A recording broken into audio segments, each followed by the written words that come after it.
जीवात्मा जगत के नियम भाग 1 7वां अध्याय। हमारी मृत्यु कैसे हुई और जीवात्मा जगत के लोग। अब हम आपको जीवात्मा जगत के बारे में और जानकारी देंगे ताकि आप समझ सकें कि हम यहाँ कैसे जीते हैं, और यदि आप सर्वशक्तिमान ईश्वर के रास्ते पर चलेंगे और एक बेहतर जीवन जिएंगे तो आपको कितनी खूबसूरत दुनिया मिलेगी। हम आपको यह भी बताना चाहेंगे कि निम्न लोक क्या हैं, बुरी आत्माओं का अंजाम क्या होगा और पूर्ण आत्माएं क्या आशा कर सकती हैं। आइए हम हमारी मृत्यु से आरंभ करें ताकि आपको पता चले कि क्या हुआ था, हम कैसे जीवात्मा जगत में पहुँचे और जीवात्मा जगत कहाँ होती है। हम गाड़ी से धीमी गति और एक समान रफ्तार से यात्रा कर रहे थे क्योंकि हमें गाड़ी के इंजन को फ्री करना था, जिस पर हमने कुछ घंटे पहले ही काम किया था।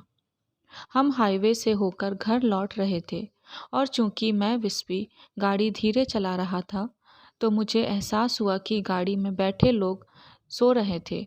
चूंकि सड़क पर गहरे गड्ढे थे, मैंने गाड़ी की रफ्तार और धीमी कर दी ताकि झटकों से लोग जाग न जाएं। हम पृथ्वी पर अपने घर की ओर जा रहे थे, पर उस समय मुझे यह कहाँ पता था कि मैं और मेरा भाई रतु पारलौकिक जीवात्मा जगत के अपने असली घर की ओर बढ़ चले थे। अचानक एक भयानक सी चीज़, काले रंग की, विशाल और डरावनी, मेरे रास्ते में आ गई। मैंने गाड़ी को जरा बाईं ओर लेनी चाही और ब्रेक लगाना चाहा, लेकिन ब्रेक फेल थे और मेरे सामने एक पेड़ था। गाड़ी जाकर पेड़ से जा टकराई। इसके बाद मैंने खुद को अपने भौतिक शरीर के बाहर पाया। मैंने अपने भौतिक शरीर को घास पर पड़ा पाया और मुझे पता चल गया कि अब मैं अपने भौतिक शरीर में नहीं बल्कि हल्के जीवात्मिक शरीर में हूँ। मैंने यह भी महसूस किया कि मुझे अब कोई दर्द या तकलीफ का अनुभव नहीं हो रहा। तब मैंने जाना कि पृथ्वी की दुनिया के लिए मैं मर चुका था। मैंने अपने चारों ओर देखा, आसपास मेरे कोई नहीं था। मेरे मुंह से एक चीख निकल गई, हे भगवान! जीवात्मा जगत में मेरा स्वागत करने कोई नहीं आया। कुछ क्षणों बाद मैंने अपने बगल में एक और आत्मा को खड़ा पाया और मुझे इस बात से बड़ी खुशी हुई कि वह मेरे भाई रतु जैसा दिखता था। मैंने उसे गले लगा लिया और कहा, रतु, कम से कम हम साथ तो हैं। उस आत्मा ने मुस्कुराकर कहा, विस्पी, मैं रतु नहीं हूँ। रतु तो उधर है, इस समय भी अपने भौतिक शरीर में वह सांसें ले रहा है। मैंने रतु पर दृष्टि डाली, लेकिन वह दूसरी आत्मा इतनी मिलती जुलती लग रही थी कि मैंने उससे विनय पूर्वक प्रार्थना की, आप जो कोई भी हों, कृपया करके भगवान के लिए रतु को बचा लो, उसे धरती पर मरने से रोक लो, क्योंकि मेरे मम्मी पापा अकेले हो जाएंगे। उनकी देखभाल कौन करेगा?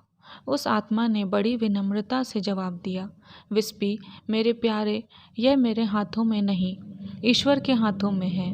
और विस्पी, दरअसल मैं तुम्हारा नाना हूँ।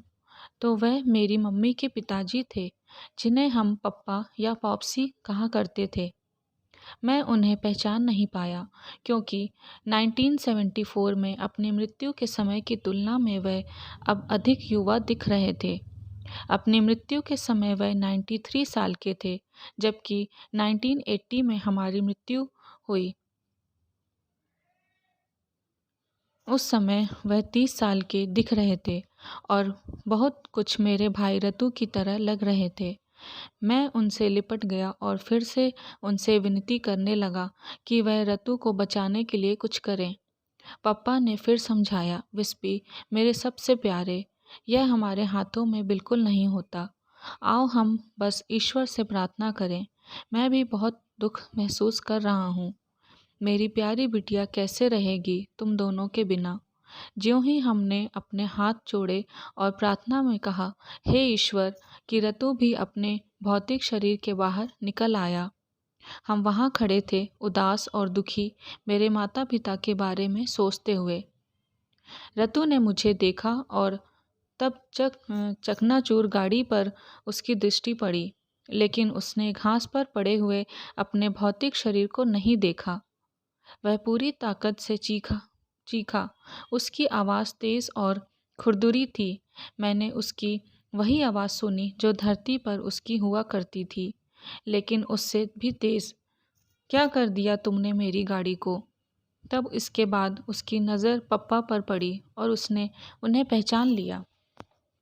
पप्पा, आप यहाँ? मैं कहाँ हूँ? पप्पा, आप तो मर चुके थे। फिर यहाँ क्या कर रहे हैं? फिर मेरी ओर देखकर बोला, बोलो, क्या कर दिया तुमने मेरी कार को? हमने उसे समझाया कि पृथ्वी पर हमारी मृत्यु हो चुकी है। मेरी तरह रतु ने भी कहा, हे ईश्वर, मम्मी पापा का क्या होगा? हम बैठे अपने भौतिक शरीर को गौर से देख रहे थे। सोच रहे थे कि काश कोई तो ऐसा तरीका होता जिससे अपने माता पिता और जीना, विस्पी की 2.5 साल की बेटी, के लिए हम अपने शरीर में वापस जा सकें। लेकिन हमारा तो बुलावा आ चुका था। हमारे कुछ दोस्त और रिश्तेदार भी आ गए और हम सब एक साथ चलने को तैयार थे। एक उच्च भली आत्मा भी हमारे साथ थी, जिन्होंने कहा, विस्पी, रतु, अपनी आंखें बंद कर लो। हमें लगा जैसे हम बड़ी तेज़ रफ्तार से ऊपर उठे जा रहे हों। जब हम अपनी मंजिल पर पहुँचे तो हमने अपनी आंखें खोल लेने को कहा गया और तब हमने दुनिया की सबसे आश्चर्यजनक जगह, जीवात्माओं की खूबसूरत दुनिया को देखा। क्योंकि हम बहुत दुखी थे और सदमे की स्थिति में थे, इसलिए हमें कुछ उच्च भली आत्माओं द्वारा एक बड़े से हॉल में ले जाया गया। उस हॉल को विश्राम कक्ष कहते हैं। हमें एक मुलायम और पंख जैसे हल्के, अथवा यूं कहें कि बादल जैसे पलंग पर लेट जाने को कहा गया, जहां हमें नींद आ गई। कुछ देर बाद मेरी नींद खुली और मैंने पलंग पर रतु को अपने बगल में लेटा हुआ पाया। उसे कुछ किरणें दी जा रही थीं। एक उच्च भली आत्मा ने आकर मुझसे अपने पीछे आने को कहा। मैंने कहा, मैं यहीं रहूँगा, क्योंकि रतु ने अब तक ठीक से आराम नहीं किया है। उच्च भली आत्मा ने कहा, नहीं, तुम्हें मेरे साथ आना होगा। तुम अब यहाँ नहीं रुक सकते। नींद पूरी कर लेने के बाद रतु तुमसे बाहर मिलेगा। मुझे बाहर ले जाया गया और वहाँ मैंने पप्पा को देखा और मेरे सभी दोस्त और रिश्तेदार विश्राम कक्ष से हमारे बाहर आने की प्रतीक्षा कर रहे थे।